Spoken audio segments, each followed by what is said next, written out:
सुनी नारद के बचन तब सब कर मिटा विषाद।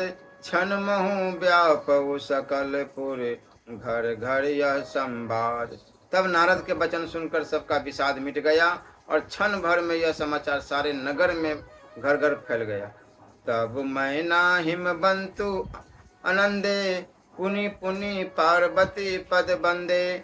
नारी पुरुष शिशु युवा सयाने नगर लोग सब अति हर्षाने।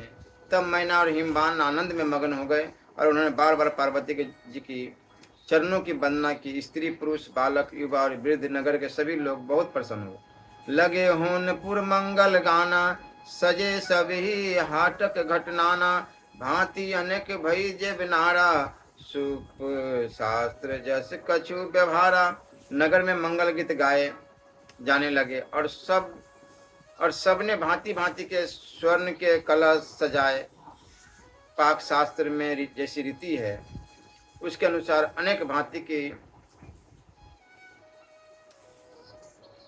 ज्योनार हुई, रसोई बनी। सोजेब नारी की जाई बखानी बस ही भवन। जेहि मातु भवानी सादर बोले सकल बराती। विष्णु बिरंची देव सब जाति। जिस घर में स्वयं माता भवानी रहती हो वहाँ की ज्योनार यानी भोजन सामग्री का वर्णन कैसे किया जा सकता है। हिमाचल ने आदरपूर्वक सब बरातियों को विष्णु ब्रह्मा और सब जाति के देवताओं को बुलवाया। विविधि भांति बैठी जब नारा लागे परुसन निपुण सुवारा। नारी वृंद सुर जेवत जानी लगी देन गारी मृदु वाणी। भोजन करने वालों के बहुत सी परंगतें बैठी, चतुर रसोइये परोसने लगे। स्त्रियों की मंडलियां देवताओं को भोजन करते जानकर कोमल वाणी से गालियां देने लगी। गारी मधुर स्वर देहि सुंदरी बिंगे बचन सुनावही। भोजन करहि सुर अति विलंबु विनोद सुनी सचु पावही। जम्बत जो बढ़ियो आनंदु सो सुख कोटहु न परे कहियो।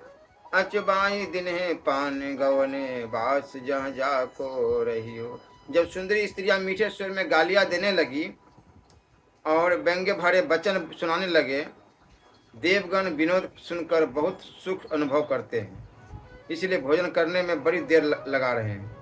भोजन के समय जो आनंद बढ़ा वह करोड़ों मुंह से भी नहीं कहा जा सकता। भोजन कर चुकने पर सबके हाथ मुंह धुलवा कर पान दिए गए।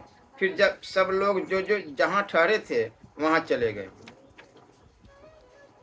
बहुरी मुनि हिमबंत कहू लगन सुनाई आई। समय बिलो की विवाह कर पठई देव बुलाई। फिर मुनियों ने लौट कर हिमबान को लगन पत्रिका सुनाई और विवाह का समय देखकर देवताओं को बुलावा भेजा।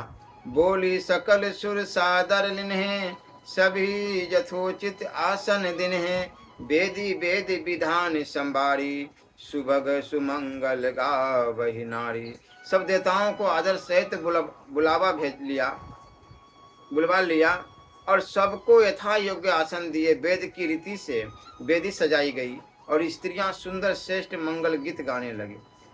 सिंहासनु अति दिव्य सुहावा जाई न बरनी बिरंची बनावा। बैठे शिवे विप्रन सिरुनाई हृदय सुमिरी निज प्रभु रघुराई।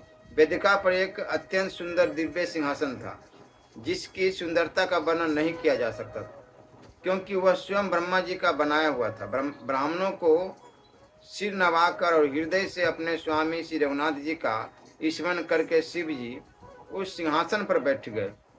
बहुरी मुनीशन उमा बोलाई करी सिंगारू सखी ले आई। देखत रूप सकल सुर मोहे बरने छवि अस जग कवि को है। फिर मुनीश्वरों ने पार्वती जी को बुलाया, सखिया श्रृंगार करके उन्हें ले आई। पार्वती जी के रूप को देखते ही सब देवता मोहित हो गए। संसार में ऐसा कवि कौन है जो उस सुंदरता का वर्णन कर सके। जगदम्बिका जानी भव भामा सुरन मन ही मन किन परनामा। सुंदरता मरे जादे भवानी, जाई न कोटहु बदन बखानी। पार्वती जी को जगदम्बा और शिव जी की पत्नी समझकर देवताओं ने मन ही मन प्रणाम किया। भवानी जी सुंदरता की सीमा है, करोड़ों मुखों से भी उनकी शोभा नहीं कही जा सकती।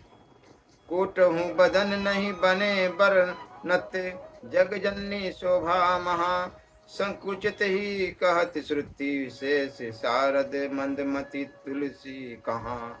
छवि खानी मातु भवानी, गौनी मध्य मंडप शिव जहाँ, अवलोकी कहीं न सकुच पति, पद कमल मनु मधु करु तहाँ।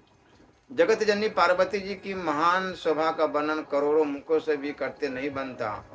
वेद शेष जी और सरस्वती जी तक उसे कहते हुए सपचा जाते हैं, तब मंद बुद्धि तुलसी किस गिनती में है। बाबा तुलसीदास जी महाराज कहते हैं, सुंदरता और शोभा की खान माता भवानी मंडप के बीच में जहाँ शिव जी थे वहां गई। वह संकोच के मारे पति शिव जी के चरण कमलों को देख नहीं सकती, परंतु उनका मन रूपी भौरा तो वहां रस पान कर रहा था। मुनि अनुशासन गणपति ही पूजेऊ शंभु भवानी, को सुनी संशय करे जनी सुर, अनादि जिए जानी। मुनियों की आज्ञा से शिव जी और पार्वती जी ने गणेश जी का पूजन किया।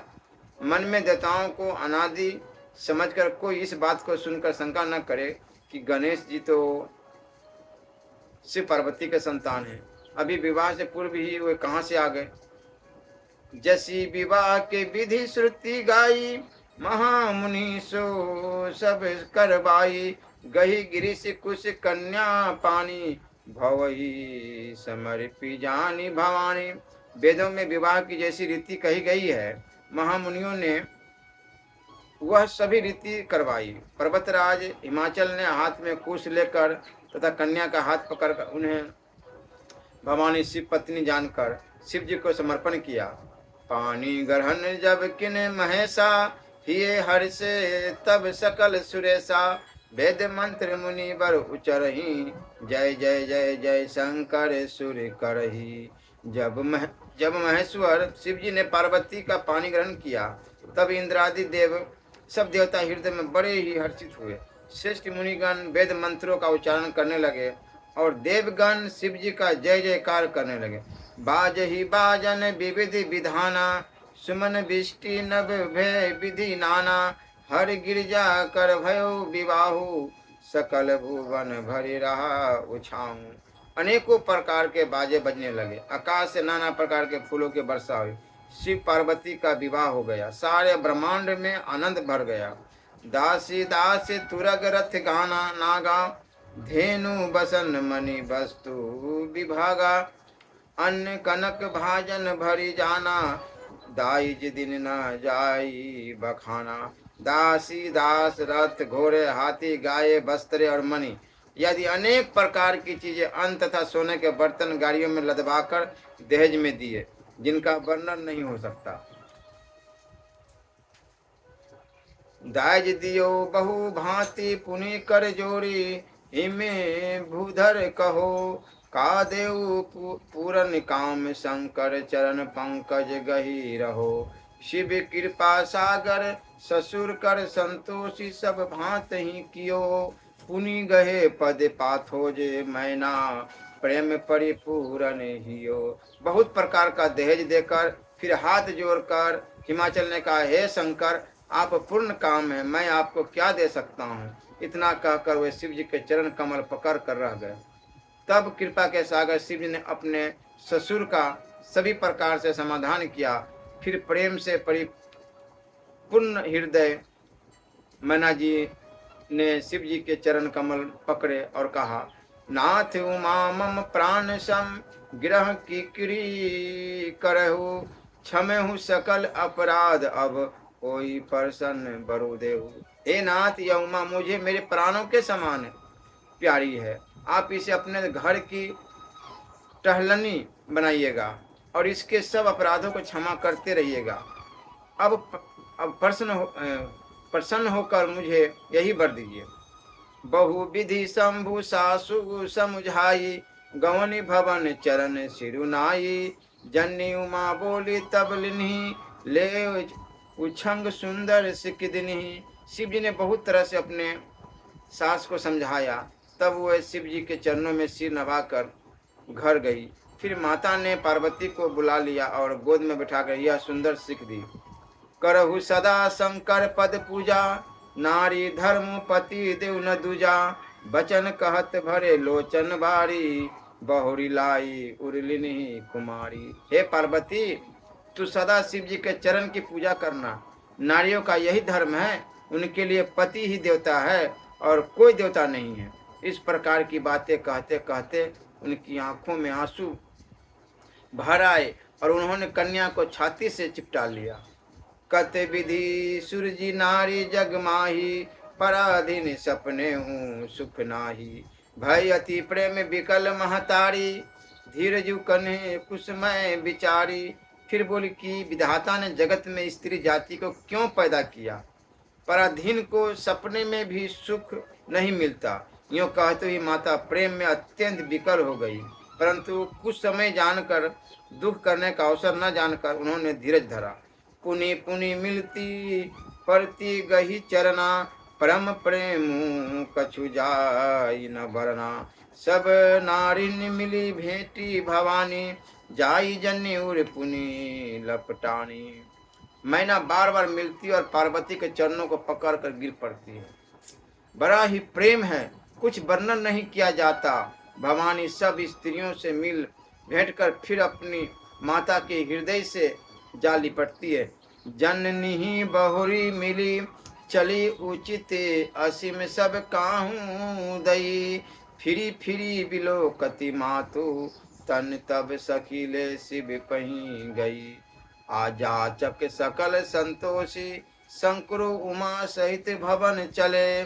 सब अमर हर से सुमन बरसी, निशान नभ बाजे भले। पार्वती जी माता से फिर मिलकर चली, सब किसी ने उन्हें योग्य आशीर्वाद दिए। पार्वती जी फिर कर माता की ओर देखती जाती थी। तब सखियां उन्हें शिव जी के पास ले गई। महादेव जी सब याचकों को संतुष्ट कर पार्वती के साथ घर कैलाश को चले। सब देवता प्रसन्न होकर फूलों की वर्षा करने लगे और आकाश में सुंदर नगाड़े बजने लगे। चले संग हिमबंतु, तब पहुँचा बन अति हेतु। विविध भांति परितोषु करी, विदाह किन वृष केतु। तब हिमवान अत्यंत प्रेम से शिव जी को पहुँचाने के लिए साथ चले। वृष केतु शिव जी ने बहुत तरह से उन्हें संतोष कराकर विदा किया। तुरंत भवन गए आए गिरिराई, सकल सेल सर लिए बौलाई। आदर दान विनय बहुमाना, सब कर विदा किन हिमबाना।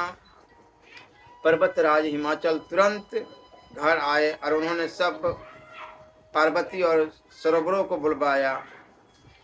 हिमबान ने आदर दान विनय और बहुत सम्मान पूर्वक सबकी विदाई की। जब ही शंभु कैलाश ही आए, सुर सब निज निज लोक सिधाए। जगत मातु पितु शंभु भवानी, ते ही सिंगारु न कहूँ बखानी। जब शिव जी कैलाश पर्वत पर पहुंचे तब सब देवता अपने अपने लोकों को चले गए। तुलसीदास जी महाराज कहते हैं कि पार्वती जी और शिव जी जगत के माता पिता हैं, इसलिए मैं उनके श्रृंगार का वर्णन नहीं कर सकता। करही विविध विधि भोग विलासा, गणक समेत बस ही कैलासा। हर गिरिजा बिहार नित्य नयो, यही विधि विपुल काल चली गयो। श्री पार्वती विविध प्रकार के भोग विलास करते हुए अपने गणों सहित कैलाश पर रहने लगे। वे नित्य नए विहार करते थे। इस प्रकार बहुत समय बीत गया। तब जन्मयो सट बदन तु कुमारा, तारकु असुरु समर जहि मारा। आगम निगम प्रसिद्ध पुराना, सन्मुख जन्म सकल जग जाना। तब 6 मुख वाले पुत्र स्वामी कार्तिक का जन्म हुआ, जिन्होंने बड़े होने पर युद्ध में तारकासुर को मारा। वेद शास्त्र पुराण में स्वामी कार्तिक के जन्म की कथा प्रसिद्ध है और सारा जगत उसे जानता है। जगु जान सन्मुख जन्मु कर्मु प्रताप पुरुषार्थ महा तेहि हेतु मैं वृषकेतु सुत कर चरित संक्षेप ही कहा। यह उमा शंभु विबाहु जे नर नारी कहीं जे गावही कल्याण काज विवाह मंगल सर्वदा सुख पावही। सदानंद स्वामी कार्तिक के जन्म कर्म प्रताप और महान पुरुषार्थ को सारा जगत जानता है, इसलिए मैंने वृषकेतु शिव जी के पुत्र का चरित्र संक्षेप में ही कहा है। शिव पार्वती के विवाह की इस कथा को जो स्त्री पुरुष कहेंगे और सुनेंगे गाएंगे वे कल्याण के कार्य और विवाह आदि मंगलों में सदा सुख पावेंगे। चरित्र सिंधु गिरिजा रमन वेद न पावहि पारु बरने तुलसीदासु किमी अति मति मंदिगा गमारू। गिरजापति महादेव जी का चरित्र समुद्र के समान अपार है, उसका पार वेद भी नहीं पाते। तब अत्यंत मंद बुद्धि और गंवार तुलसीदास उनका वर्णन कैसे कर सकता है। शंभु चरित्र सुनी सरस सुहावा भरद्वाज मुनि अति सुख पावा बहु लालसा कथा पर बाढ़ी नयननी निरु रोमा बलि ठाडी। शिव जी के रसीले और सुहावने चरित्र को सुनकर मुनि भरद्वाज जी ने बहुत ही सुख पाया। कथा सुनने की उनकी लालसा बहुत बढ़ गई, नेत्रों में जल भर आया तथा रोमावली खड़ी हो गई। प्रेम में विवश मुख आवना बानी दशा देखी हर से मुनि ज्ञानी अहो धन्य तब जन्मु मुनीसा तुम ही प्राण सम प्रिय गौरीसा। वे प्रेम में मुग्ध हो गए, मुख से वाणी नहीं निकलती। उनकी यह दशा देखकर ज्ञानी मुनि याज्ञवल्क्य के बहुत प्रसन्न हुए और बोले, हे मुनीश, हाँ तुम्हारा जन्म धन्य है। तुमको गौरीपति शिव जी प्राणों के समान प्रिय है। शिव पद कमल जिन्हीं रति नाही राम ही ते सपने हूँ न सुहाई बिनु छल विश्वनाथ पद ने हूँ राम भगत भगत कर लक्षण ए हूँ। शिव जी के चरण कमल में जिनकी प्रीति नहीं है वे श्री राम जी को स्वप्न भी अच्छे नहीं लगते। विश्वनाथ श्री शिव जी के चरणों में निष्कपट विशुद्ध प्रेम होना यही राम भक्त का लक्षण है। शिव सम को रघुपति व्रतधारी बिनु अग तजी सती असी नारी पनु करी रघुपति भक्ति दिखाई को शिव सम राम ही प्रिय भाई।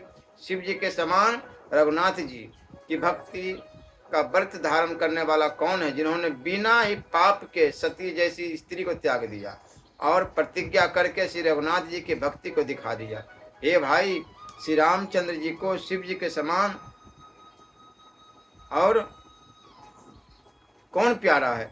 प्रथम ही मैं कहीं शिव चरित्र बुझा परम तुम्हारे सुचि सेवक तुम प्राम के रही ते समस्त विकार। मैंने पहले ही शिव जी का चरित्र कहकर तुम्हारा भेद समझ लिया।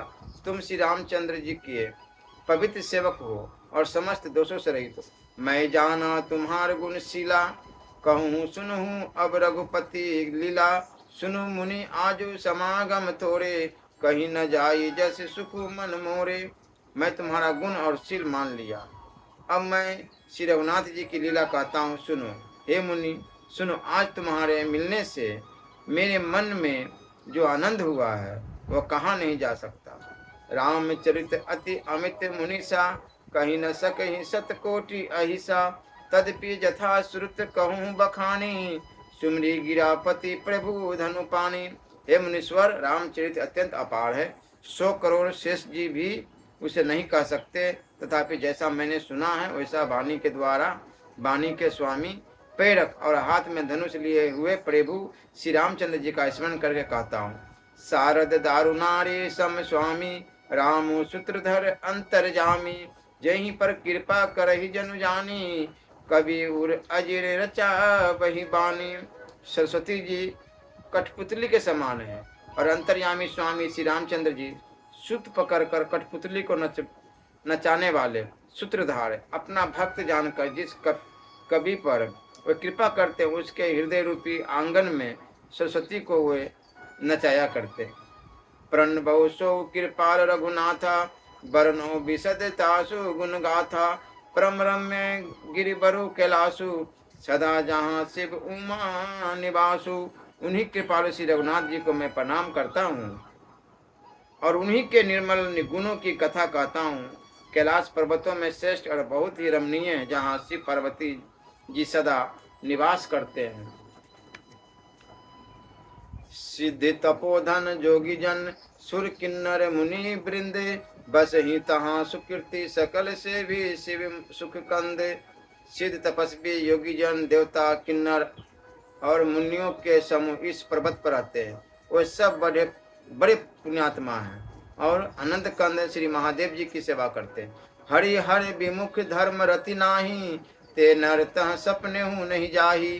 ते ही गिरी पर बट बिटप विशाला, नित्य नूतन सुंदर सब काला।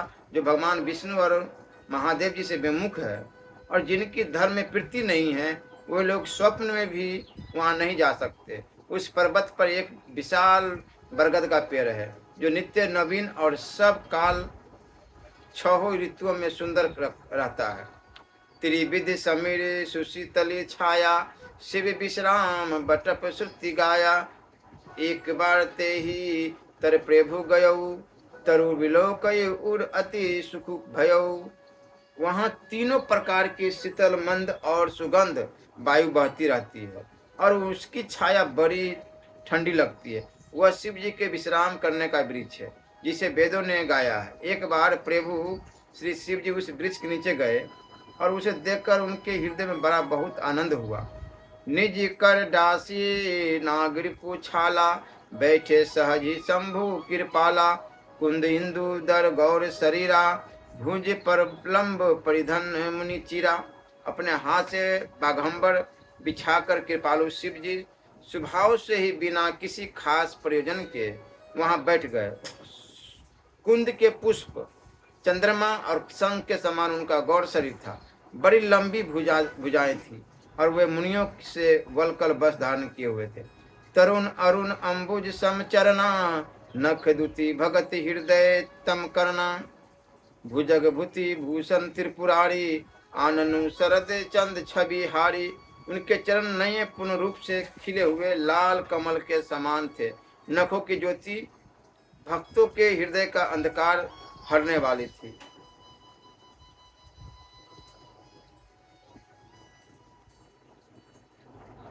सांप पर भस्म की उनके भूषण थे। उन त्रिपुरासुर के शत्रु शिव जी का मुख शरद पूर्णिमा के चंद्रमा की शोभा को भी हरने वाला, फीकी करने वाला था। जटा मुकुट सुर सरित सिर लोचन, नलिन विशाल नीलकंठ लावण्य निधि, सोह बाल विधु भाल। उनके सिर पर जटाओं का मुकुट और गंगा जी शोभायमान थी। कमल के समान बड़े बड़े नेत्र थे।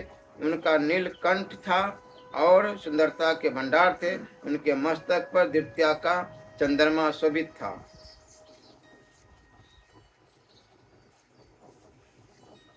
श्री राधा वल्लभ लाल।